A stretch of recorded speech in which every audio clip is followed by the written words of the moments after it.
Senta, que lá vem spoiler. Olá, olá! Sejam todos muito bem-vindos ao Senta que lá vem spoiler, a sua dose semanal de spoilers de filmes, séries e tudo mais da indústria do entretenimento. Eu sou Paula Trevisan e nosso papo hoje é sobre comédias românticas. A gente vai puxar o papo falando do filme Uma Ideia de Você, o mais novo sucesso lá da Amazon Prime Video. Mas a gente também vai entrar nesse gênero que já teve dias de glória, só que faz um tempinho tem deixado a desejar. Ou não. Vamos entrar no nosso papo. E sabe quem tá aqui comigo para falar de comédias românticas e do mais novo filme da cada vez mais linda Anne Hathaway? Lari Chilegel, a nossa única, esplendorosa e agora em terras brasileiras, Lariposa do Amor. Uhul! Oi, pessoal! Com essa apresentação maravilhosa, eu acho que eu preciso até falar melhor do filme. Amei! Aqui também com a gente, João Pedro Carvalho, o nosso JP. E aí, pessoal? Estou com uma voz aqui um pouco rouca, mas preparado para falar sobre esse filme. E fechando a nossa mesa, Maria Paula Marques, que assistiu o filme e ficou tão envolvida e encantada que exigiu participar dessa gravação. Vem com a gente, MP. Olá, pessoal. Vamos falar de coisa ruim hoje? Xiii! Gente, a gente tá dando risada, mas antes da gente começar, a gente queria deixar aqui um beijo pro nosso João Vitor. O João que começa como ouvinte, vira parceiro, vira amigo e várias vezes vocês já devem ter ouvido ele em alguns dos nossos episódios. O João mora em Porto Alegre. A gente tá passando essa tragédia no Rio Grande do Sul das enchentes, são mais de 300 municípios afetados. A gente queria deixar o nosso beijo pra ele e os nossos pensamentos positivos pra todo mundo que tá lá no Rio Grande do Sul. Fica aqui um beijo do Senta que lá vem spoiler, muito consciente e desejando melhor pra todo mundo. E agora vamos em frente, pessoal. Antes de entrar de cabeça no nosso programa especial de hoje, fica aquele recadinho que a gente sempre dá. Já já vai ter spoiler por aqui, mas pode deixar que a gente avisa antes de começar, combinado? E vamos, que a peteca não pode cair! We need to know the story. We met at Coachella. Hi. Hi. This is your trailer? Yeah, I'm in the band. We're performing on the main stage. August Moon? Yeah. I met someone tonight. I feel a little inspired. This one's called Closer. To get closer to you.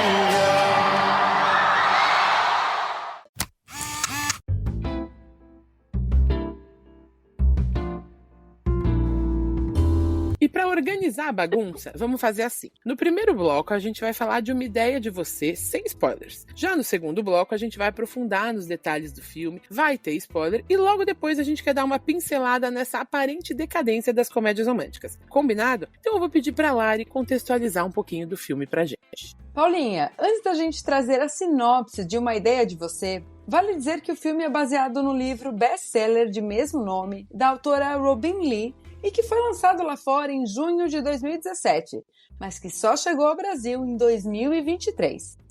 Mesmo a autora desmentindo publicamente em entrevistas, muita gente aponta que se trata de uma fanfic da vida do cantor Harry Styles, que todo mundo sabe que adora uma mulher mais experiente. E tem duas mulheres na vida do Harry que merecem uma atenção especial. Uma é a atriz e diretora Olivia Wilde, com quem ele se envolveu nos bastidores do filme Não Se Preocupe, Querida. E a outra, que merece demais ser citada nesse programa, é a Caroline Fleck. Apresentadora de reality shows ingleses de sucesso, ela namorou o príncipe Harry e também o Harry Styles. Na época do seu relacionamento com o cantor, ela tinha 31 anos e ele 17. E ela foi tratada como pervertida e pedófila quando os paparazzi fotografaram o astro saindo de sua casa numa manhã. E eu estou dando todo esse destaque para a Fleck porque, ao que tudo indica, todos os ataques que ela recebeu foram gatilhos para sua morte em 2020, apontada como suicídio. Cara, é bizarro, né? Depois ali pro final, eu vou na área dos spoilers falar um pouquinho sobre essas semelhanças que os fãs apontaram, principalmente os fãs aí de One Direction e que acompanham a carreira do Harry Styles. E aí vocês dizem pra mim, ouvintes ou não, o que é que vocês acham a respeito disso, mas a gente não precisa ir muito longe, né, pra ver o quanto uma mulher é atacada quando ela toma esse tipo de decisão de assumir um relacionamento com um homem mais jovem, né. Todo mundo lembra aí do Reinaldo Giannichini, Marília Gabriela, que foi um caso extremamente noticiado na época, e também da querida Fátima Bernardes, que tinha todo aquele casamento maravilhoso, né, de âncora do Jornal Nacional, e aí assumiu o relacionamento com o Túlio Guedelha e sofre hate até hoje, né, nas mídias dela, toda vez que ela fala sobre isso, que ela aparece com ele, enfim. Exatamente. Eu queria confessar pra vocês que já me incomoda um pouco toda vez que existe um estigma, né? O Harry Styles, até onde a gente sabe, deve ter se relacionado com muito mais gente do que a gente imagina, mas sabidamente ainda tem aí na lista Taylor Swift, tem Kendall Jenner, tem várias outras meninas de idades variadas. Querendo ou não, eu acho que a gente tá sempre tentando estereotipar as mulheres de alguma forma e colocá-las num local específico. Bom, minha gente, eis que 7 anos depois do lançamento do livro, que tem uma vibe muito mais de comédia romântica adolescente do que de crítica social, vamos falar a verdade, chegou pra gente o filme Uma Ideia de Você. Nele, a gente vai acompanhar a vida de Solène, uma mãe solteira de 40 anos que depois da separação nunca mais sentiu a vontade para viver novas aventuras amorosas. Eis que o mundo gira e a sua vida vai mudar completamente quando ela acompanha sua filha no festival Coachella e conhece Hayes Campbell, um charmoso astro de uma boy band muito famosa. Tanto o roteiro quanto a direção aqui do filme são do Michael Showalker, que faz um bom trabalho na direção de séries como The Dropout, Love e Grace and Frankie, e que também dirigiu os filmes Os Olhos de Tammy Faye e Alerta de Spoiler. O elenco até que é enxuto e se destaca no casal principal, formado pela Solène, Anne Hathaway, e o Hayes, o Nicholas Galitzin. E eu vi um vídeo dele falando que é Galitzin, porque ele é russo. O Nicholas, por incrível que pareça, já tem uma carreira até que longa, ele tem mais de 10 anos, né, de Hollywood e tem participação em filmes como Cinderela, Vermelho, Branco e Sangue Azul e também Boris, Boris, Boris. 3 filmes que a gente já trouxe aqui no Senta que lá vem spoiler. Mas alguém do elenco chamou a atenção de vocês? Olha, do elenco não, porque particularmente o filme gira muito em torno desses 2 personagens. Nenhum outro personagem além deles ganha algum desenvolvimento, né? Nada satisfatório, nada que dê pra chamar a atenção. Mas eu queria falar do diretor, que você falou, Paulinha, que ele dirigiu alguns episódios de Love, que é uma série maravilhosa que tá na Netflix, que eu sou apaixonado. Também é uma comédia romântica, mas um pouco desestruturada, digamos assim. E ele também fez outra comédia romântica um pouco mais particular, que é Doentes de Amor, que eu acho que também tá na Netflix, se eu não me engano, e é maravilhosa, vão assistir lá. Eu tenho um destaque negativo, que é pro Reid Scott, o ator que faz o marido da Anne Hathaway no filme. Então, desculpa, querido, mas a framboesa de ouro vai pra você.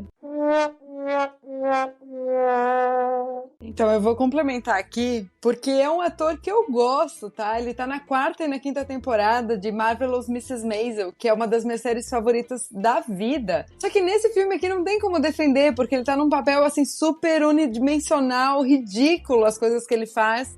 Então, sorry, Reid, dessa vez não vai rolar. E sobre o Reid Scott, cara, ele participou de Vice, que é uma das séries mais legais, assim.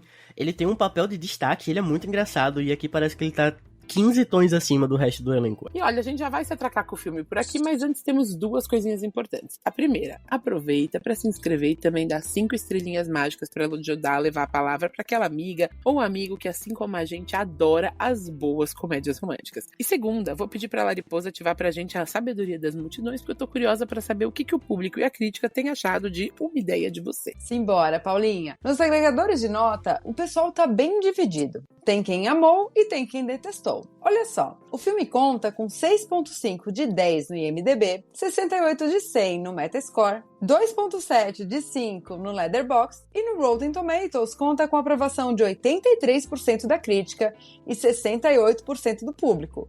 Achei meio esquisita essas notas aqui, viu? Mas chegou a hora da gente falar do que realmente importa, que é claro a opinião do Senta que lá vem spoiler. Então, seu JP, faça as honras da casa e conta aqui pra gente, ainda sem spoilers.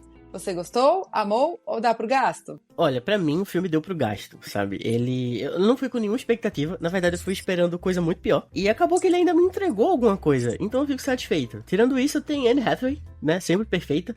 Uma das poucas pessoas que consegue bancar uma franja e ficar bem. Temos Nicholas Galitzin, que sempre um deleite, né, pros olhos, principalmente quando ele não tá com aquele cabelo estranho de vermelho, branco, sangue azul. Então, pra mim, o filme deu pro gasto. Ele não é nada espetacular, mas eu acho que ninguém foi esperando esse filme espetacular, mas ele entretém, sabe? Eu não saí magoado, eu não saí chateado. Eu também não tinha expectativas nenhuma, mas assim como os agregadores e o nosso Senta que lá vem spoiler também tá um pouco dividido, e eu odiei. O filme pra mim é péssimo. E mais pra frente eu explico melhor pra vocês. Nem Anne Hathaway com a sua franjinha conseguiram salvar esse filme pra mim. Tome! Olha, eu fui muito pela Anne Hathaway, né? Eu adoro ela, acompanho a filmografia dela, então eu falei, não, preciso ver. E obviamente que eu saí muito esclarecida de que é um filme que entrega pouco, mas é como disse o JP, ele também não promete muito, né? O cartaz já dizia que vinha, né? A gente não estava ali esperando uma grande reflexão. Que ele poderia talvez ter dado mais? Poderia. Que ele deveria ter dado mais? Deveria. Mas eu queria contar uma coisa pra vocês. Eu tava vendo algumas reportagens, etc. E muita gente perguntou pra Anne Hathaway por que ela fez esse filme, né? Por que ela... pra quê? A pergunta basicamente é por que você se enfiou nessa, né? Primeiro que a estreia dela num filme direto de streaming, então ela falou que deu um super frio na barriga, ela se lembrou ali da menina de O Diário de uma Princesa, a Maria Paula fazendo uma cara feia, tava querendo como que diz, conta outra, querida. Porém, ela também disse uma coisa interessante, ela disse que ela percebeu que ela tinha, já fazia uns bons anos, parado de receber roteiros de história de amor. E quando ela recebeu uma ideia de você, ela falou, eu vou fazer. Porque eu parei, ela falou, eu parei pra viver minha vida, eu parei pra viver minha maternidade, fiz algumas participações, alguns filmes, mas eu recebia muitos roteiros. Ali no começo dos anos 2000, meio dos anos 2000, ela falou, eu fiz muitas histórias de amor. E eu recebia muitas propostas. Eu simplesmente parei e eu percebi que eu estava entrando num outro local de Hollywood. E aí eu falei, não, eu vou fazer esse filme. Inclusive porque, assim como a protagonista, ela fez 40 anos durante as filmagens do filme. Por este motivo, meio pontinho para uma ideia de você. Eu gostei de saber disso aí, Paulinha. Não sabia dessa entrevista da Anne Hathaway. E eu realmente também adoro ver ela em tela. E aí eu fiquei pensando, eu sinto saudade de ver uma comédia romântica boa, que a gente não vê mais. A gente não tem mais aquele prazer de ligar, um filme fofinho, olha ali, um casal legal no cartaz, vamos dar o play? É muito mais, bom, tô cumprindo tabela aqui, tenho que assistir, vamos papear sobre o filme pra ver também se faz sentido aquilo que a crítica tá falando, qual que é a minha opinião também. Porque eu achei muito legal uma frase que o Sansa falou no nosso grupo, que é: filme ruim também forma repertório.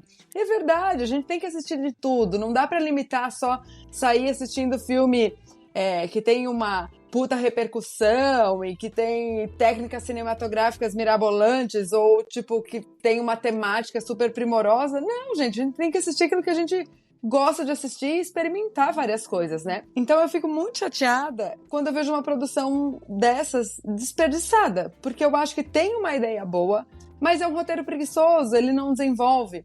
E outro detalhe que depois eu me aprofundo mais, eu detesto quando coisas banais demoram a acontecer no filme, tipo, tem um monte de cena do cara cantando, um monte de cena no show, não sei o quê, e o desenvolvimento do romance, que é aquilo que a gente quer ver de fato, é passado assim, numa montagem tosca, com aquela tela múltipla, ridícula, sabe? Eu fiquei com vergonha alheia, com cenas sexuais, o relacionamento, o diálogo, aquilo que faria eu torcer pelos dois, a gente não vê. Então isso acaba caindo a nota, desperdiçando um pouco a nossa boa vontade. E como disse minha mãe, beijo, dona Lucy, é um filme bobo, tosco, né, Lari? Eu tô curiosa pra ver o que tu vai falar no podcast. E é isso. Lari, você trouxe essa questão de ter várias cenas sexuais em alguns momentos. Eu acho isso importante. A gente tá vivendo aí nas redes um hate absurdo por conta do showzaço da Madonna maravilhosa, que mostra que mulheres aos 40, aos 50, aos 60, aos 70 serão protagonistas, sim, das suas decisões de liberdade sexual. E eu acho que o filme, obviamente, gente, de um jeito mega estereotipado, porque assim, né, dizer que a Anne Hathaway é representativa seria, assim, a blasfêmia. É que nem aquele comentário da Greta quando ela fala da Margot Robbie no meio do filme, que ela fala, nota pra diretora. Não é exatamente ideal colocar a Margot Robbie como exemplo de insegurança e tal, de estereótipo e blá, blá, blá. A Anne Hathaway ali nos seus 40 anos, ainda com carinha de 28, linda, magnânima, mulher, branca, magra, milionária. É difícil a gente criar aquela conexão, mas a gente gosta muito dela, porque a gente viu ela crescer, né, no cinema, a gente acompanha a carreira dela há muitos anos, etc. Mas, ainda assim, eu achei muito importante ter aquelas cenas em que ela tá totalmente livre, né, e eu queria colocar que um dos pontos positivos do filme, não são muitos, tá? Mas é a química entre os dois atores. É evidente pra mim que os personagens têm muita química e isso funciona na tela. Por quê? E aí eu já vou colocar aqui, gente. Eu assisti a comédia romântica Todos Menos Você, da HBO, com a Sydney Sweeney, que é uma ótima atriz. Mas o filme é muito, na minha opinião, muito ruim. E eu não acho que os personagens têm química nenhuma. Você não compra aquela história em nenhum momento, na minha opinião. A história que a gente vê aqui, ainda que ela seja extremamente clichê, e em vários momentos ela contribua para reproduzir uma ideia de homem salvador, né? Porque não é isso, né, gente? Ele dá uma olhada nela e ele decide que ele vai perseguir ela por anos. Eu acho que eles têm uma química incrível. E é isso, eu acho que ainda que a história deles seja fraca, pelo menos a química funciona em tela. Só uma coisinha, Paulinho, eu concordo demais. Eu não vejo problema nenhum em ter cenas sexuais, inclusive é bom que elas existam. Tem gente até reclamando que tem muito filme não querendo botar cenas com as pessoas se relacionando por um monte de gente cheia de pudor aí e tabus, etc. Pelo contrário, eu acho que é importante. Agora, para desenvolver o casal, faltou outro aspecto, porque senão é só uma aventura entre os dois. Não justifica o final do filme, que depois a gente entra nesse aspecto, sem mostrar que a gente vai torcer pra eles ficarem juntos no final. Não, então vou viver só uma aventura e pronto. Recapitulando um pouquinho o que vocês falaram, né? Primeiro, o que a Paulinha falou sobre ela ter dito, a Anne Hathaway disse que aceitou muito esse papel, primeiro porque tem essa sensação de que ela não tinha mais nenhum convite pra fazer nenhuma comédia romântica, sendo que durante a divulgação desse filme ela deu diversas entrevistas e ela tá se tornando muito essa porta-voz de que atrizes mais velhas podem viver e devem viver outras histórias além de serem mães, né? Que a gente teve a Kirsten Dunst, que falou muito sobre isso, como só oferecia um papel de mãe pra ela fazer, não tinha mais nenhuma outra história, não era romance, não era ação, não era drama, não, era só a mãe da protagonista. E a gente tem que entender que pessoas mais velhas, que mulheres mais velhas têm vida. Elas se apaixonam, elas têm intrigas, elas podem fazer o que elas quiserem, sabe? São pessoas como qualquer outra. O que a Paulinha falou também sobre ter uma dificuldade de ancorar uma mulher de 40 anos na Anne Hathaway, porque ela parece uma mulher muito mais jovem. O que também não significa que uma mulher de 40 anos tenha que ter determinado estilo, determinada, né, feição. Mas ela de fato parece uma pessoa mais jovem. Ela é uma atriz muito conhecida. Eu literalmente cresci com a Anne Hathaway. Quando o Diário de uma Princesa lançou, eu tinha 5 anos de idade. Então eu tenho um afeto muito grande à atriz. E isso acaba transferindo pra personagem. Então talvez a gente pudesse entender essa história diferente se fosse uma atriz mais desconhecida, vivendo aquela personagem de 40 anos que se envolve com um cara de 16 anos mais novo, né? Então tem isso. E essa questão de cenas de sexo vai justamente no que uma entrevista que a Anne Hathaway falou, dizendo que histórias de coming of age, né, essas histórias de autodescoberta e de entendimento do seu ser, é muito criada para personagens adolescentes, quando na verdade todas as pessoas estão se descobrindo o tempo inteiro. Ela disse numa entrevista que ela quer ser uma princesa, ela quer ser uma mãe, sim, ela quer ser vista, ela quer existir, ela quer viver. E eu acho que esse ponto, o filme, pelo menos na ideia do filme, na ideia que a gente, né, que esse filme foi desenvolvido, ele toca bem. E ela fala bastante sobre como a reação das pessoas, das mulheres, né, 35 anos mais, foi muito, muito calorosa o filme. Elas viram o filme de uma maneira, assim, meio que de autodescoberta também, de se reconhecer e de entender que podem viver um romance, que idade não importa nesse aspecto. Eu acho lindo, inclusive eu acho uma metalinguagem incrível que o filme chama Uma Ideia de Você, e a gente podia ter tido um filme incrível e ficou só numa ideia de você também. Falando ainda sobre um problema do filme, eu não li o livro, tá? Mas essa fala da Paulinha, eu li algumas críticas falando sobre como teve um whitewashing muito grande. Ou seja, alguns personagens que não eram brancos acabaram se tornando brancos no filme. Como a parceira dela na galeria, por exemplo. É uma personagem que ela é descrita no livro como uma pessoa que tem um sotaque da Etiópia. E no filme a gente tem uma pessoa branca, normal. Então, eu acho que apesar de ter essa ideia legal de ser um filme que fala pra um grupo de pessoas, né, mulheres mais velhas que podem sim se relacionar e tal, tira o peso de outros personagens que podiam fugir desse padrão, principalmente porque a autora do livro é negra, a Robin Lee. Ela é uma mulher negra, inclusive ela é também atriz, e eu vi uma entrevista da Anne Hathaway falando que quando, né, aceitou o papel, ela conversou com a Robin Lee e falaram sobre como estava difícil pegar papéis mais diversificados, né, na indústria por conta da idade. Estavam muito presas à idade em todos os papéis que eram oferecidos. E outra questão também é que a Robin Lee, antes de escrever Uma Ideia de Você, ela tinha escrito outro livro que apresentou para outras editoras e nenhum aceitou porque era um relacionamento interracial. Era um personagem negro e um branco que se, né, tinha um caso romântico. E ela disse que uma das agências que ela enviou o livro disse que não ia aceitar porque já tinha um livro sendo lançado com um casal interracial naquele ano. Então não ia poder pegar mais outro porque tem uma cota. E ela disse que para escrever Uma Ideia de Você, ela tinha ideias de criar protagonistas não brancos, mas acabou que ela, né, fez o que precisou fazer para poder vender e trabalhar. E atenção, pessoal, a partir daqui a gente vai falar sobre spoilers do filme. Então, se você não assistiu, tá dado o recado.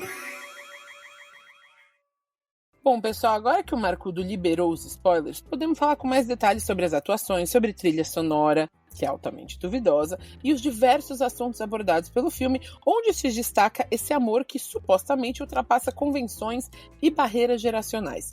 E aí, quem começa? Vem, Maria Paula. Como prometido, eu vou trazer pra vocês um pouquinho sobre a contextualização da fanfic, né? Vamos lá, né? Os fãs e do ator e cantor Harry Styles, né, trouxeram algumas semelhanças aí com o nosso protagonista do Christopher Nolan na vida real. E aí eu vou trazer um pouquinho pra vocês o próximo, a nacionalidade de ambos, são ambos britânicos. Figurino e caracterização do personagem protagonista, né?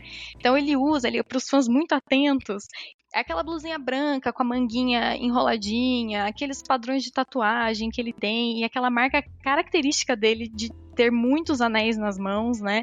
Isso é uma coisa que a gente repara muito e o protagonista usa muito também, o que eu acho lindo, maravilhoso, tava top. E os trejeitos e o tom de voz, né? Quem viu os outros filmes do Nicolas percebe que ele fez um trabalho ali legal de composição corporal e enfim. E aí também, como já foi mencionado, a gente tem um pouquinho dos históricos de relacionamento e inclusive dos históricos de relacionamentos familiares. O protagonista, ele fala dos pais divorciados, que inclusive é uma coisa que sabemos de Harry Styles também.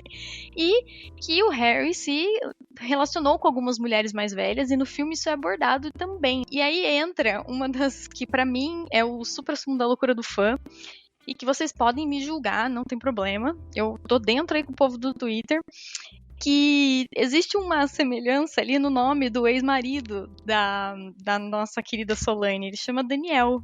E, pasmem, acreditem, o nome de Jason Sudeikis é Daniel Jason Sudeikis. Ai, Maria, mas eles namoraram. O livro foi feito em 2017 e tal, mas tudo bem. Vamos brincar aí, a vida imita a arte imita a vida. O filme é desse ano. Quem sabe aí quem foi que teve essas pequenas decisões acertadas. Então fica para os ouvintes tirarem as próprias conclusões aí para vocês. Sem mais fanfics, entrando aí no porquê eu odeio um pouquinho o filme, né? Eu acho que, assim como o nosso querido Sansa, que não tá aqui hoje com a gente, se o filme pra mim tivesse acabado ali no Coachella, eu acho que eu dava 8 de 10. Porque até ali, gente, eu tava vendida. Eu tava achando ótimo, eu tava achando legal, tinha rido já várias vezes. É extremamente não crível a Anne Hathaway fazendo esse papel. Eu não consigo me relacionar. Não dá pra mim, não desce. E aquele encontro deles desajeitado é meio bobo, mas é divertido. Você vê aquela carinha dela de que menininho ficou interessado em mim. Olha aqui como eu sou bonitona. Então é legal. Até essa parte eu tava achando divertido.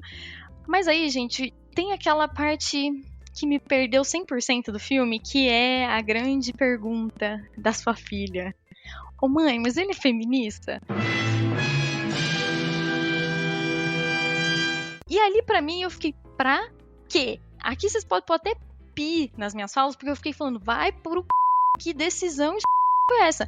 Que tipo de pergunta é essa? Pra quê? Não tem fundamento. E aí, eu comecei a ficar com aquela indigestão do filme, e tudo pra mim começou a virar um grande problema, né? E aí, vira um problema pra mim, você tá ali no meio de um diálogo com umas jovens de 20 e poucos anos, que, de novo, gente, 2024, você acha que aquelas menininhas tá falando aquele besterol pra ela na piscina? A troco de quê? Não tem contexto, ela não conviveu com aquelas pessoas durante a turnê, você só via ela era aquela repetição de frames dele no palco, cantando aquela música horrorosa. Tome! Que trilha sonora é essa, hein? Inclusive, tem gente na trilha sonora que descreveu a música do One Direction também, tá? Essa é outra parte da fanfic que eu esqueci de falar pra vocês. Mas tudo, pra mim, é muito bizarro. E aí a Anne Hathaway, ela já tava aparecendo em cenas ali livres, só com ele, de biquíni e tal. E aí ela escuta aquilo, vai pro quarto dando bem chateada, assim. E aí ela fica ela bota um biquíni horroroso. Miranda Priestly ia morrer se ela tivesse visto aquele biquíni. Aquela coisa feia, de onde ela tirou aquilo? Ela tava cheia de stylish até agora. E aí ela coloca aquele biquíni nada a ver, né?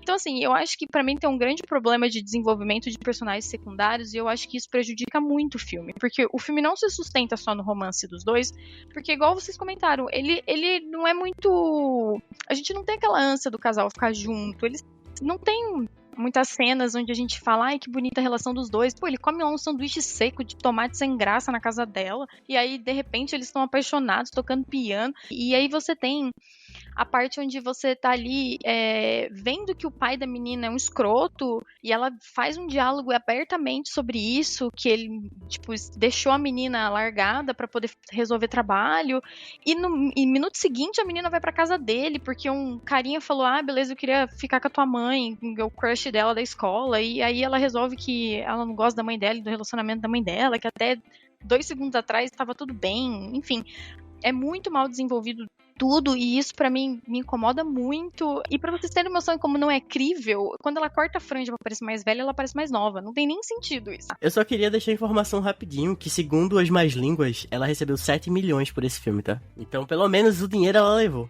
Gente, ela levou a grana, ela tá bonitona no filme. Tem gente falando bem também. Não serei eu essa pessoa. Mas vamos lá. Por que eu não curti tanto assim? Eu acho que é um filme que ele podia ter se desenvolvido muito melhor, porque ele tem ideias interessantes, mas que ele não desenvolve. Então, para começar com essa relação do etarismo, como a Paulinha já mencionou, talvez a Anne Hathaway não é a pessoa mais adequada do mundo para trazer esse debate ali. Porque a gente não consegue visualizar nessa personagem a verossimilhança, a realidade dela está se sentindo desconfortável naquele corpo perfeito diante do estereótipo daquele que se espera, né? Bem entre aspas aqui. Então, a cena da piscina que a MP pontuou, a gente não acredita que ela tá incomodada com aquelas meninas falando aquilo, porque ela é uma mulher no filme todo, super decidida, toda estilosa, ela tá lá, eu faço isso, eu faço aquilo, eu comando a minha vida, eu tenho uma profissão super estabelecida. Então ela ficar desconfortável naquela situação não condiz com o que o filme tinha mostrando pra gente até então da personagem. Tanto é que ela topou viajar com o cara, fazer ali com ele pela Europa, ela tava se divertindo. Ela só não tinha coragem de contar para as outras pessoas, especialmente a filha. Então, esse é um ponto que eu acho que o roteiro peca muito, porque ao desenvolver o relacionamento, a gente não consegue saber de fato por que essa diferença de idade complica para um relacionamento. Poxa, eles têm uma diferença de idade ali, o roteiro fala, são 18 anos de diferença. Mas o que isso impacta? A gente não sabe se eles estão alinhados nos interesses pessoais, aquilo que eles esperam da vida. Se é tipo, vamos curtir juntos uma viagem ou não. De fato, daqui a 5 anos talvez a gente se reencontre e seja um momento legal para os dois. Mas, gente, vamos combinar. Ele, sendo um vocalista de uma boy band, o objetivo dele de vida estava sendo outro. O dela estava em outro momento. E a gente não sabe, enquanto espectador, tipo, o que eles esperavam ali.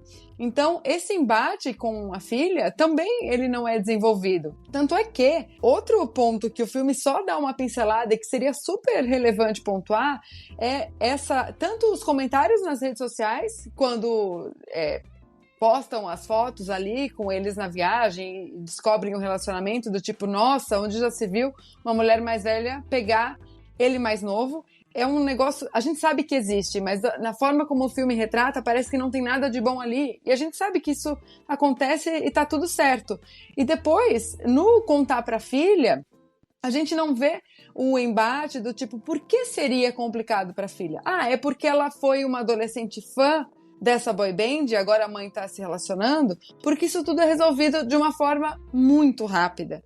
O filme, ele passa de um jeito que chega a ser ridículo, assim. E eu até vou fazer uma comparação aqui que o Rafinha Prada vai ficar feliz, que é com uma comparação um lugar chamado Notting Hill, que eu acho o máximo, que também a protagonista, a Julia Roberts, é super famosa e a temática é sobre esse relacionamento de um famoso e um mero mortal, né? E quando tem uma passagem do tempo em que eles estão separados, vai passar um ano. E é uma cena linda que o Hugh Grant, ele passa por meio da feira lá em Notting Hill mesmo, e tem todas as estações do ano, e a gente vê como ele vai lidando com esse tempo longe da pessoa que ele gosta. No início todo cabisbaixo, depois vem a primavera, isso vai reanimando, chega o verão, opa, temos uma transição interessante. Ou seja, o filme investiu 1 minuto e meio e ficou legal, ele contou alguma coisa. Agora, não adianta você colocar na minha tela 5 anos depois e achar que eles estão mega apaixonados, sendo que eles tiveram um romance de uma temporada, gente. Me desculpa. Isso não convence ninguém. Aliás, eu acho a passagem do tempo pra mim nesse filme é horrível. Porque assim, é estabelecido que eles ficaram juntos viajando enquanto a filha dela tava no acampamento de verão. Só que quanto tempo tem esse acampamento de verão? Porque ela volta antes ainda. Então, digamos, um acampamento tem o quê? 2 semanas? 4 semanas no máximo. Então eles ficaram juntos por essas 2 semanas, 4 semanas talvez no máximo. E foi o suficiente pra segurar o cara por 5 anos até ela voltar pra ele e... nossa, eu acho complicadíssima a passagem de tempo. Eu não entendo o que tá acontecendo. E é engraçado como um filme de 2 horas consegue ser tão superficial. Porque o romance, se não fosse pelos atores, não teria química nenhuma. Porque, eu também gosto até a cena do Coachella. Eu acho extremamente a Pick Me Girl, ela ali, a única mãe que vai ler um livro porque ela é muito descolada pra aquele lugar. Ela não é como as outras mães que são fãs das bandas. Ela não é. Ela é Anne Hathaway, tá bem? Então ela vai e entra num trailer porque ela é muito bobinha. Ela é muito inocente. Ela não sabe o que é um banheiro químico. Ela vai ter que entrar num trailer, entendeu? Então ela vai. E aí ele encontra o cara. E ele tem um imprinting com ela. Momento crepúsculo aqui, porque ele encontra ela por 5 minutos e de repente está apaixonado. Ok, mas até aí eu compro. É comédia romântica, cara. É comédia romântica. Pra ter uma comédia romântica, você precisa de romance. E as pessoas precisam se apaixonar. E eu não tô aqui pra questionar nada disso. O meu problema é tudo que vem depois disso. Porque até esse encontro bobinho deles é ótimo. Mas depois parece que não tem química. É só conversa. Mas é uma conversa que não vai pra lugar nenhum. Tá, tem um questionamento. Eu sou muito famoso. Você é uma desconhecida. Então, se isso vazar, vai ser um inferno na sua vida. Beleza, então vamos ver isso.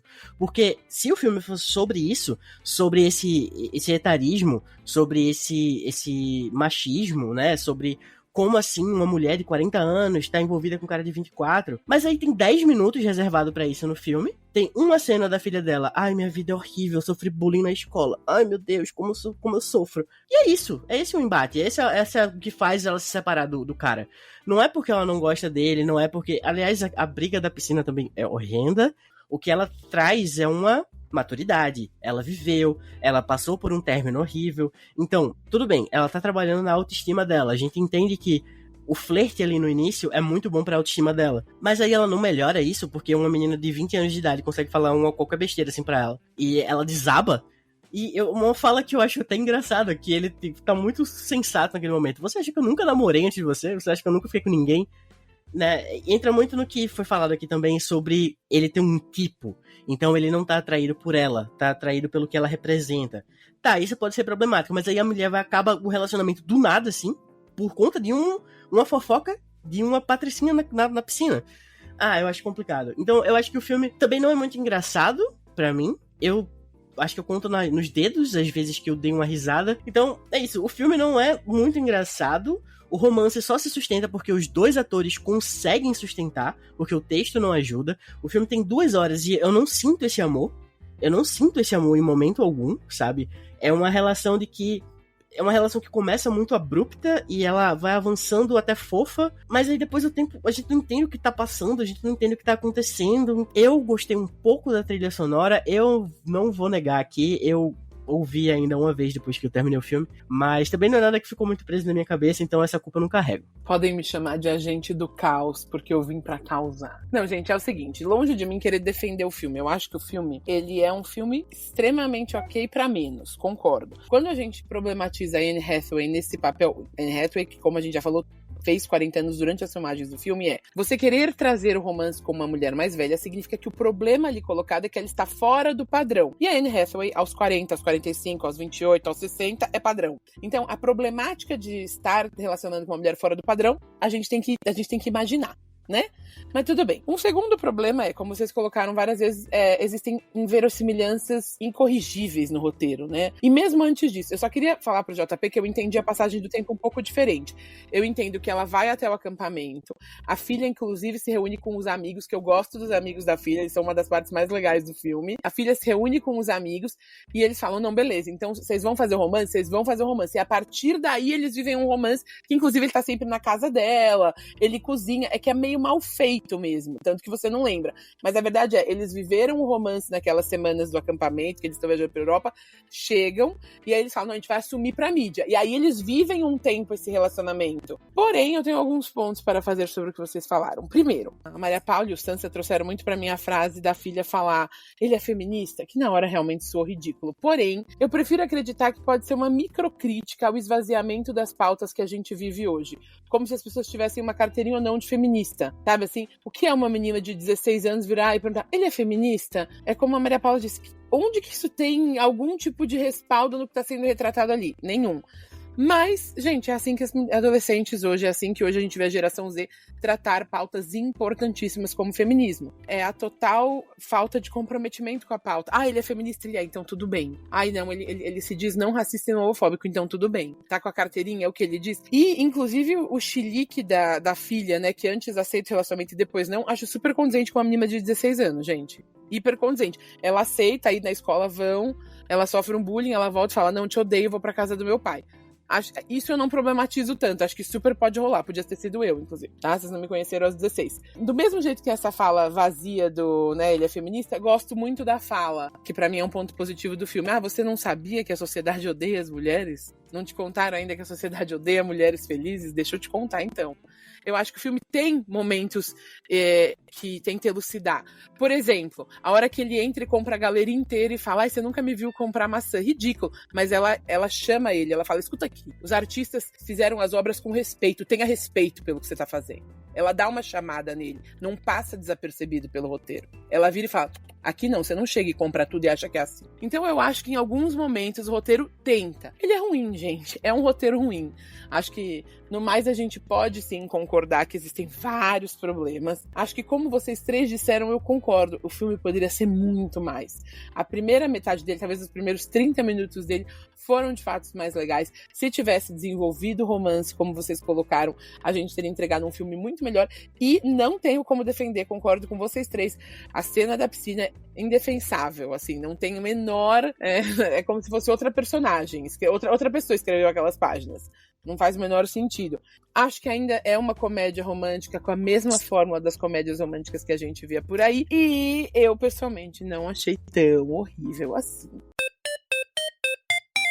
Bom, gente, a gente falou bastante dos problemas, inclusive bastante dos problemas de Uma Ideia de Você, mas eu queria saber, o que aconteceu com as comédias românticas? Vocês acham que o gênero caiu em desuso, ele voltou a aparecer, ele tá saturado? O que vocês acham? Eu acho que pelo fato das comédias românticas serem um filme de gênero, talvez, por não ter tanto prestígio e raramente dá para o diretor e roteirista grandes visualizações, né? Acaba que o pessoal não investe muito e eu acho que eles me tratam mal, né? A gente tem um pouquinho desses problemas com o filme de gêneros, né? A gente vê um pouco isso também em filmes de super-herói e tal, e acaba que eu acho que as pessoas não investem porque acha que é muito nichado e aí tem essa dificuldade de empregar algumas coisas mais sérias e densas ali dentro. E eu acho que é a mesma coisa, a comédia também muitas vezes é maltratada e a gente sabe que comédia não é só fazer rir, né? A comédia também é uma crítica, pode ser uma crítica, e eu sinto que essas coisas se perdem um pouquinho dentro da comédia romântica e ela meio que aparece quase sempre naqueles especiais de Natal, né? E fica cada vez mais nichado. Eu acho triste, porque eu acho que todo mundo tem que ter uma descompressão e usar também essa forma de cinema. Inclusive, uma parte que eu acho interessante é como que hoje os doramas estão fazendo aí tanto sucesso em vários segmentos, né? A mesma coisa os filmes turcos. Eles, em sua grande maioria, são filmes de comédias românticas. E eles são filmes bem mais rasos, se a gente pensar, porque muitas vezes eles não querem tratar temas pesados e quase que os casais quase não têm adversidades. Então, assim, é um filminho tranquilo mesmo, né? Essa pergunta aí é cabulosa, né, Paulinha? Acho bem difícil de tentar botar em ordem todos os pensamentos que passam pela minha cabeça. Mas eu acho que tem muito uma relação dos estereótipos, sabe? Do que foi feito da comédia romântica, daquelas que a gente lembra com carinho dos anos 2000, até dos anos 90, sabe?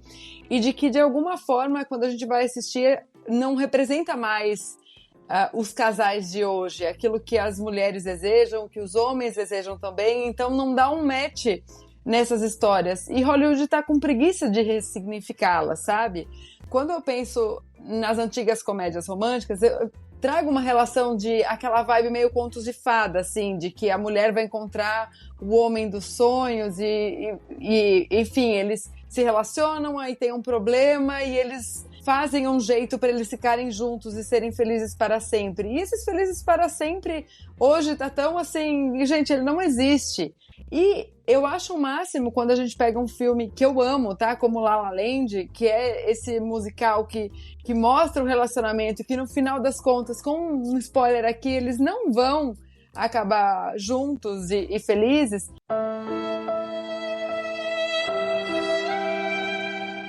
E é o tipo de romance que eu gosto de ver, e é trazer essa realidade, trazer coisas que acontecem no dia a dia mesmo, sabe? E a questão da comédia, eu acho muito difícil achar filme com timing bom de comédia. Eu caio muito mais em séries e que eu dou muita risada, e os filmes acabam sendo uma coisa meio pastelão, sabe? Que a gente fala de certas comédias nacionais que caem nesse humor pastelão, mas que são muito inspiradas nesse humor hollywoodiano também, sabe? Eu acho que tem muito a ver com duas coisas. Primeiro, não que antigamente Hollywood se preocupasse com o que o público almejava, né? É tudo questão de métrica, é tudo questão de consumo. Hoje em dia a gente tem algoritmo, então se aquilo vende, a gente vai produzir mais daquilo. Se a gente tenta alguma coisa diferente e não vende, aquilo não vai ser feito jamais, em hipótese alguma, só quando o público esquecer. Então, tudo que a gente tá assistindo é meio que mais do mesmo. E isso é um fato. Principalmente se você for consumir coisa de determinados streamings, em especial. E tem muito a ver com essa questão de que a gente não tá mais acostumado a ver cena de sexo. A gente não tá acostumado a ver uma comédia romântica onde os personagens podem ser dúbios. A gente não tá acostumado a ver uma comédia romântica onde a galera se beija, onde a galera se deseja. E a Maria Paula falou agora sobre doramas e sobre séries e novelas turcas, e a gente tem muito pouco disso. A gente tem muito pouco de gente se beijando. A gente não tem cena de sexo, basicamente, em novela turca. Em dorama, principalmente. É uma coisa muito inimaginável, assim. Então a gente tá tendo um conservadorismo muito grande no que a gente consome. Se foge um pouco daquilo que a gente acha que é puro e casto, não presta, é ruim, não é pra mim, não sou dessas, sabe? Me tira daqui. E a gente vê, por exemplo, Harry e Sally. Era uma comédia romântica, uma das mais clássicas, eu acho, que é extremamente disruptiva, principalmente pra época, sabe? Mas a gente não tem mais tanto disso. Eu acho que o Todos Menos Você, que a Paula não gostou tanto e acabou fazendo uma certa bilheteria aí nos cinemas, ela meio que resgata um pouco disso. Aquele recente também da Jennifer Lawrence, O Que Horas Eu Te Pego, é uma mulher de 32 anos com um adolescente, né, porque ele tem 17 e vai fazer 18 anos, e aí a gente bota esse relacionamento, e aqui eles não são tão corajosos a ponto de fazer eles se relacionarem de verdade, mas enfim, dando spoiler de outro filme. Então eu acho que tem muito a ver com esse conservadorismo também. Comédias românticas como se faziam antigamente são muito mais complicadas de fazer. E eu acho que o terceiro ponto, a gente tá num momento geracional muito cínico. A gente não aceita o amor romântico da mesma forma que a gente aceitava antigamente. Talvez essas comédias românticas que a gente assistiu e hoje em dia reassiste e continua apaixonado, vem muito de um lugar de nostalgia. Mas quando a gente vê um amor... Por exemplo, eu mesmo tava xingando o filme agora porque eles se conhecem em 5 minutos e se apaixonam, né? Isso é o cerne de comédias românticas. É o amor rápido, o amor à primeira vista. Sabe, aquela paixão que brota do mais absoluto nada. E a gente não aceita mais isso tão bem. A gente xinga de clichê, diz que não é verossímil, diz que não é assim na vida real, porque a vida real da gente é extremamente caótica. Tá todo mundo depressivo, tá todo mundo ansioso. Ninguém tem muita paciência pra história fofinha, sabe? Então, eu acho que tem esses 3 pontos quando a gente fala de por que comédia romântica hoje em dia tá meio complicada. Olha, vocês trouxeram vários pontos pra minha cabeça explodir. Eu assisti muita comédia romântica na minha adolescência, era um gênero amplamente difundido. E aí eu acho que o JP trouxe uma coisa muito interessante, que é a presença dos streamings. Uma vez eu vi um vídeo do Matt Damon falando que o cinema mudou muito. Os streamings mudou a forma dos estúdios de fazer filme. Ou você faz épico, ou você faz indie, e você tem que escolher um lado ali, porque o streaming ele vai suprir tudo que tá no meio. É uma fala polêmica, a gente não necessariamente precisa concordar, nem acho que é tão 880, porém, o que a gente vê? Que esse local da comédia romântica mais regular, mais seguindo a fórmula que era feita em profusão, não tem espaço, ninguém vai mais ao cinema pagar, e tá caro, né, gente, ao cinema, ninguém vai mais ao cinema pagar ali 40, 50, 35 reais, fora estacionamento e a pipoca, pra ver um filme que você sabe como é começo, meio fim. Espera sair. Na Netflix vão ter 30 desses, se você esperar um pouquinho. O que eu sei é... E aí a Lari fez uma fala muito engraçada agora que ela falou de La La Land e disse: esse é o tipo de romance que eu quero ver, que eles não ficam juntos. Esse é meu tipo de romance. É aquele que os protagonistas não acabam juntos. Aquele que é honesto. Disse ela, casada com o Prim, tá tudo bem?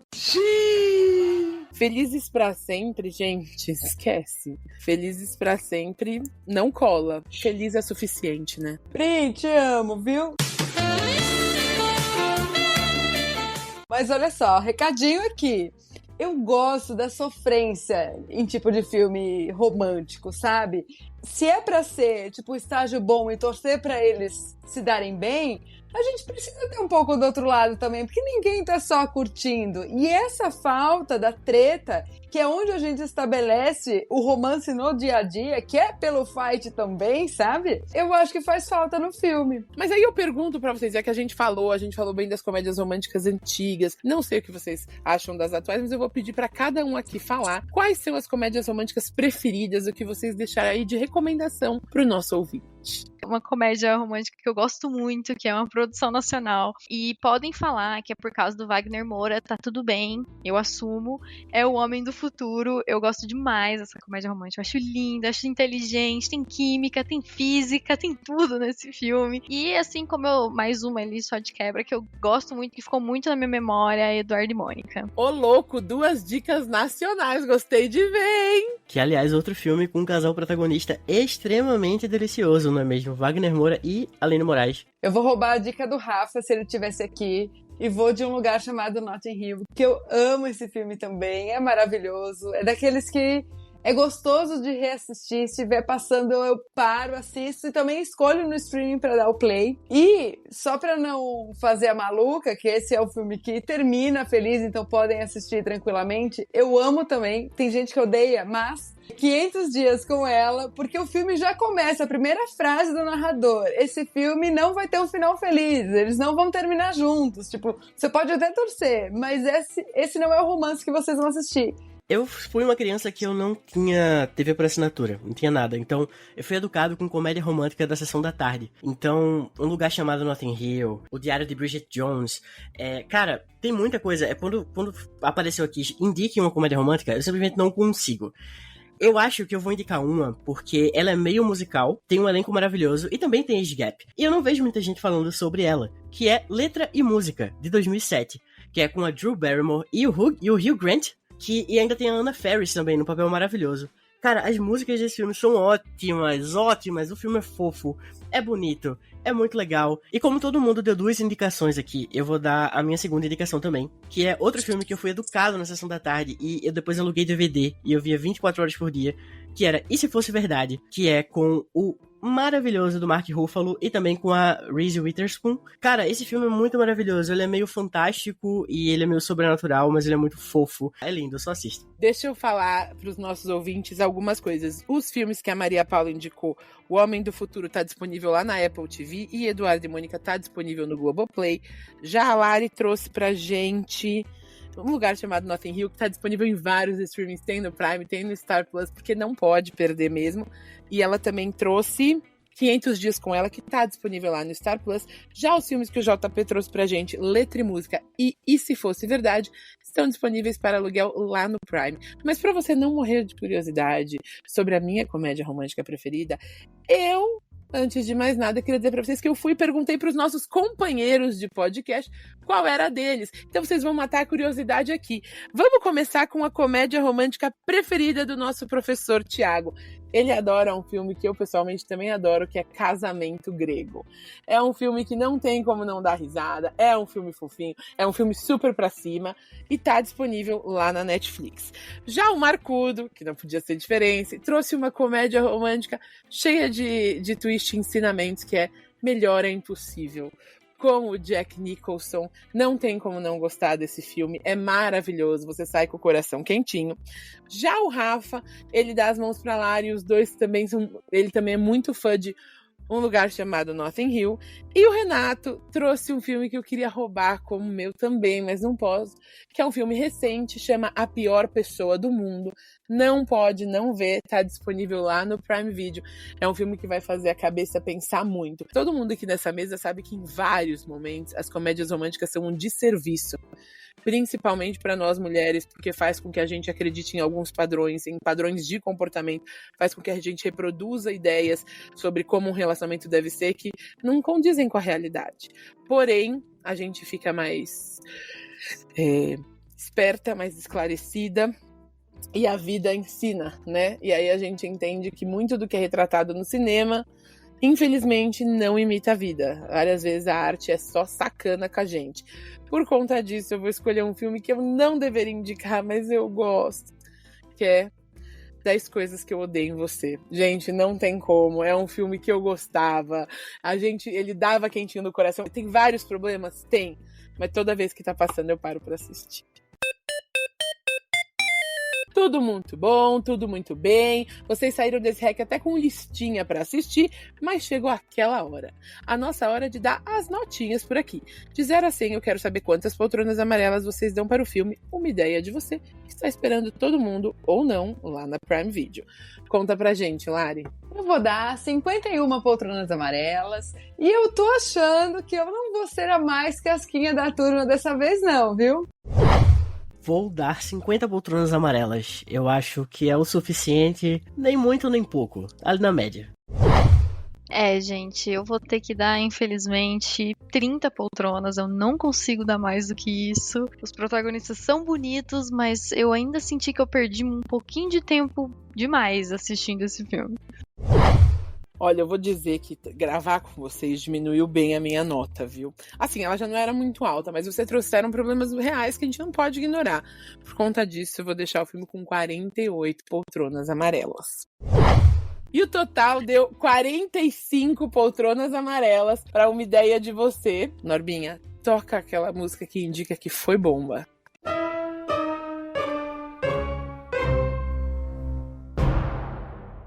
É isso aí, minha gente. Nós vamos ficando por aqui, sempre lembrando que no SQLVS todo mundo é bem-vindo e tem voz ativa. Deixa seu comentário no nosso Instagram ou aqui embaixo no Spotify, que a gente vai adorar saber a sua opinião sobre Uma Ideia de Você e o paradeiro das comédias românticas. Vem também contar pra gente qual que é a sua preferida. Tem alguma que você gosta? Gente, um beijo pra vocês. Curtam seus romances reais por aí, com brigas e muito amor. Até a próxima. É isso, gente. Tchau, até a próxima. E se vocês quiserem me ouvir falando mais sobre outras coisas, outros filmes e outras séries, eu tô lá no Longe de Mim Criticar, no Spotify e no TikTok e também lá no Instagram. Valeu! Tchau, tchau, pessoal. Não me cancelem, mas eu realmente não gosto de sertanejo.